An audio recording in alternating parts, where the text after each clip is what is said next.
Welcome back, guys. I am Follygon, and this is day 22 of Sculptober with the prompt point. And for today's prompt, we're going to be sculpting something nice and pointy, a really cool sword based off an image from Monique Schilder. But before we get in and talk about the process, click that subscribe button if you're new around here, and check out gumroad.com/Follygon for things like my courses, brushes, and materials. So you guys know me, I love to start everything with a sphere. That doesn't really work out here too well, so I have to start with a cylinder to begin creating the form of the basic shape for the sword. That is basically just a placeholder though to wrap the vine around that central axis. As I work on that shape and use masks and my move brush to just kind of move it into position, you will see me a few times here duplicate the shape and then mirror it over to the other side just to see how that is looking, how it's kind of intertwining with the other shape. I use that as the base to just kind of create both of those main pieces, and then I further add asymmetry later on. Just initially though, when I started creating this, I didn't realize how cool the intertwining of these shapes actually were until I really got in and started working on it. There are so many things like this, I think, in a lot of artwork that we kind of look at for like a brief moment and we're like, oh yeah, cool, and then like we move on to the next thing. But one thing I really enjoy about sculpting is that you do have time to really appreciate, other people's artworks and get in and study them, see how it works. So there's a lot of really cool intertwining shapes going on here that were just a ton of fun to work on. I'm glad that I can take a moment to show off some of Monique's work and convert it to 3D. So some really cool shapes going on there, especially towards the bottom. But for now, I'm just working on that main shape. For the tube of geometry that I first inserted, it was a really rough placement. I could maybe have spent a little more time trying to get that into a better place, but I would personally rather just get in, start working with the geometry, begin using things like pinch brushes, which is what is causing that really tight edge, which obviously is not what I'm going to keep. I just do that initially to get the, blocked out form or primary shape, and then I'll soften that later on. This is something I see a lot of beginners really struggle with. Whenever you have these, soft, rounded forms in a shape, like a tube of geometry, it could feel maybe a little bit awkward to go through and plane out or create these hard edges, but a lot of the time that's really useful in just being able to understand your surface better, especially when you're talking about something like a face. If you guys have ever struggled with sculpting faces, I know we're sculpting some vines, but that still definitely applies there. So take some time, maybe pinch a couple of those hard edges to just figure out which direction the surface is changing first, then go back through and soften things up. So I'm starting to work on that bottom area, starting to kind of intertwine and weave some of that together. At first, when I started working on this, I definitely confused myself a little bit. I started pushing one of the vines one way, and I was like, oh wait, no, I think that one wraps around this way, or it was just kind of confusing to look at. I had to take a moment to actually understand what was going on there. But it's a really cool intertwining shape there, especially at the bottom, like I said. I had to create a lot of these secondary wrapping shapes from the profile as well, because if you notice, as you start working on something from one angle and turn it over to the side, all of a sudden that tube or, whatever you're working on, in this case a tube of geometry, looks really flat. So I have to make sure that I'm rotating around, making it look cool from other angles, make sure that it's not kind of, falling apart. Attempt to make it read well from every other angle as well. I'll be doing a lot more of that later on after I get in some of the other pieces like the extra little vines, leaves, and flowers and all that cool stuff. But for now, just creating the quick strap or handle, like the wrappings around the handle. For these, I just use a cylinder and slice it up into a few parts, and then inflate those parts to create the illusion of some wrappings there. I could have actually spent time and spiraled some geometry around there, but that's not really worth it in my opinion, because it's not really going to be seen from many different angles here, and it's just a quick daily sculpt, so time is of the essence. But we're starting to get some pretty cool shapes down there at the bottom now that things are getting more complex. And I say complex, but there's really not a whole lot going on down there. There's only 3 vines. But I think complexity is one of those areas where you can kind of hide a lot of bad sculpting or bad artwork just by making things more and more complex and, say, hey, you can't really see my mistakes because I've hid them in this giant mess. I think that can work a lot of the time. I've had my fair share of that myself. But I think there's something that can be said for simple shapes that are really clean and read well in the silhouette. That's something that I definitely appreciate as a stylized character sculptor, and I think it's something that a lot of you probably appreciate as well, considering you're here watching my stuff. But hey, we're moving on quickly to some other stuff here with the sculpt, working on some stuff with paint to get a little bit of that gradient for the top, which I believe is supposed to be some blood on that nice point up there. I also paint in a little bit of blood kind of dripping on some of the vines as they cascade down from there. I put a lot of texture on the vines later as well, and I'll talk more about that when we get there. Here is another case of me adding in some harder or sharper transitions to begin forcing my geometry to go a specific direction. This involves using the move brush with something that's called AccuCurve. AccuCurve allows you to essentially turn your move brush into a super sharp pull out. Think of like the tip of a pyramid, like really, really sharp. And what I'll use that for here is to pull out on a shape to kind of force a really hard silhouette hit.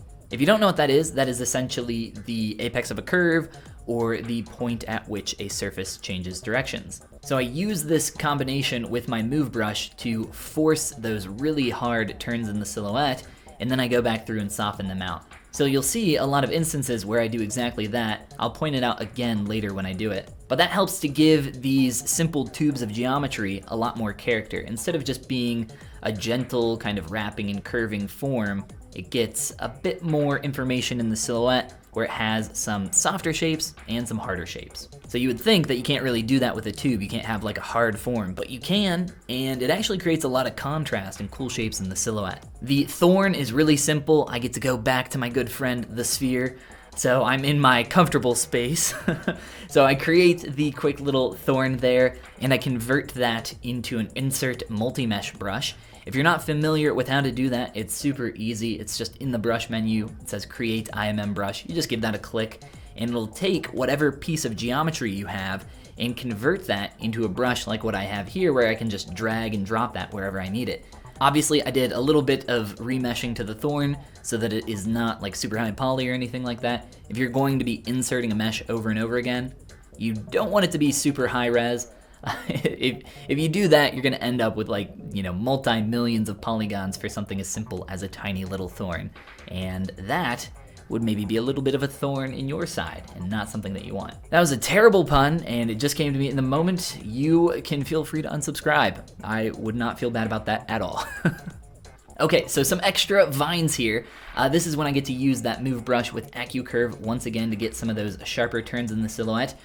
Specifically pay attention to the bottom right one that has that big old S curve going on in it, and watch as I use the move brush to begin getting some of those sharper pullouts. So even though it's a softer shape, you can see in the silhouette how it has those points where it just hits a little bit harder, and those create a lot of visual interest in that shape. So even for something as simple as a vine or a tube, you can make that a lot more visually interesting by applying something like that, some contrast. So some pretty cool stuff. Then some quick leaves that take, just a brief moment here to create. Another sphere squashed, sliced up, and created to a flat piece of geometry in the basic shape of a leaf. I get those into the basic place for where they need to be, but I don't get them absolutely perfect. I'll adjust those a little bit more later on once I get some flowers in there. Speaking of, we'll be swapping over to the flowers here in just a moment. This flower that I'm starting with may look familiar to some of you because it is the same flower that I created for, I think it was day 5, I want to say day 5, where the prompt was bloom. And I sculpted the fire starters from the first generation of Pokemon, Charmander, Charmeleon, and Charizard. I'll put a link on screen for those who haven't seen that one yet. And I did them as grass-type Pokemon. And with that, I created some flowers. So instead of creating a flower from scratch here, I decided, hey, let's use something that we've already made. Anytime you can do that, I think that is a good use of your time, unless, of course, you want additional practice. I actually created, I started from that base flower, but I actually created 4 new flowers using some of that geometry A lot of it, though, I did redo here just to make it a bit different, give it a bit of variation. It is a different type of flower, although I'm not sure exactly which flower or what type of flower it is, but just some different variation, especially since there are, I think, 5 or 6 total flowers that I put on this sword at the end, so I wanted a bit more variation between those. Moving forward onto some other stuff, working on details, adding some secondary and tertiary form to some of the different pieces like the strap, as well as adding some texture to the vines. But instead of talking about how I go about adding that texture on, because it's really simple, I just kind of go through with a clay brush to kind of make that a bit more visually interesting. I add a couple larger marks with the damn standard brush as well, but for the most part, just going over it with a clay brush to add a bit of visual interest, get a little surface texture, surface noise going on there, as well as adding a few extra points of interest. Quite literally, in fact. But instead of talking about that, I wanted to talk about what I just mentioned very briefly. And it's something that a student of mine recently asked me about, and that is it okay to use base meshes, or is it okay to use other people's brushes, their materials, their, whatever? Is it okay to not do every single little thing from scratch? And my personal advice there is yes, absolutely 100%. It really comes down to what your goal is. For me, there are 2 specific scenarios. The first being one that is for educational purposes. If you are just creating some personal artwork and your objective is to grow as much as possible, then I think you should be trying to create as much from scratch as possible. So there's nothing wrong with using someone else's tools. That's an extension of the argument that using software to make something is cheating because you didn't make the software. My personal advice is this. If you are learning, I recommend making things from scratch as much as you can to learn as much as you can. But I wouldn't take that to the extreme of not looking up any helpful info or using other people's helpful tools, like a brush, for example. Unless that brush maybe just creates everything for you, because then you're not really learning too much, right? Then the other scenario there is if you are working on something professionally for a client. In that case, you should use as many shortcuts as you possibly can. Your goal is to reach the final product as accurately and as quickly as possible. So use whatever brushes, base meshes, or tools that you have. At the end of the day, that will save you and the client time and money. And that is a good place to be. So those are the 2 scenarios that I kind of look at for each of those. As you can see here, I pretty much created every single piece of geometry from scratch. The only deviation from that was the flowers, because this is a daily sculpt, and I think I spent, I want to say like 2.5 hours. I'll have to double check on that. I always put the time down in the description though. So I didn't create the flowers from scratch to save on some time, but I ended up creating a lot of variations on that form to make them more distinct, more visually interesting, and to keep them from looking just too similar here for the I was gonna say character, but for the final render of the sword. I think this is the first day of Sculptober that I haven't done any kind of character or anything that's alive.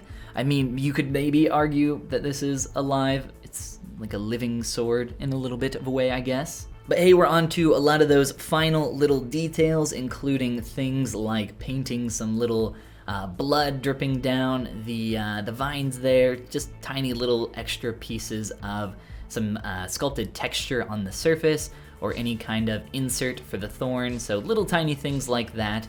But hey, for the most part, that is pretty much it for this one. So as always, thank you guys so much for watching. I hope that you maybe learned something here in today's video. If you are new around here, consider clicking that subscribe button. It definitely helps the channel out a lot. And if you enjoy the free content here, I have even higher quality paid content over on my Gumroad, including things like my brushes, materials, and courses, which also includes the Appeal Academy, my personal mentorship program, where I would normally say where I sculpt characters just like this one, but we're just sculpting a sword today, so characters like the other videos that I've done. But that's gonna be it for this one. Again, thanks so much for watching, guys. You have a fantastic rest of your day, and I will see you in tomorrow's Sculptober video for the prompt enchant.